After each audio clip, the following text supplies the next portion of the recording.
Ma'am கேட்டாங்க, திடீர்னு வரவங்களை பத்தி கொஞ்சம் இதுவா பேசினாங்க. அதுக்கு ஒரு எக்ஸாம்பிள் சொன்னாங்க மேம். திடீர் அரசியல் பற்றி அவர் பேசினாரு. நீங்க என்ன புரிஞ்சுக்கிட்டீங்க? ஒரு கேள்வி கேட்கிறேன். இப்ப நீங்க ஒரு விமானத்துல போறீங்க. கிட்டத்தட்ட 50 வருடம் அனுபவம் இருக்கிற ஒரு பைலட் இருக்காரு. நேத்து தான் கத்துட்டு வந்த ஒருத்தர் இருக்காரு.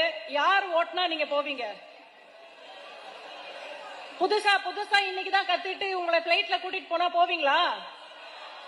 அதுதான் திடீர் அரசியல். இத்தனை நாள் வேற என்னவோ பண்ணிட்டு இருப்பாங்க. இப்ப முதலமைச்சர் ஆசை வந்த உடனே என்ன பண்ணுவாங்க? கூட்டம் கூடன உடனே நான் தான் முதலமைச்சர். அதாவது 40 வாட்டி பைலட் ஓட்டுனவரை வச்சு கம்பேர் பண்ணி பேசினாங்க. இப்ப புதுசா பைலட் வர்றதை வச்சு கம்பேர் பண்ணி பேசுறீங்க மேம். ஆனா அது அப்படி இல்ல மேம்.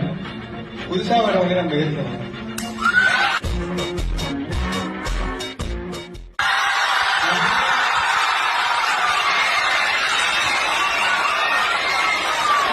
பழசா உணவை மட்டும்தான் ஓடணும்னா அது அப்ப அவனுக்கு மனிதே இல்லை மேம்.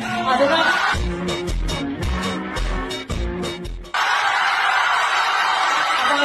தேங்க்யூ. களத்துல யார்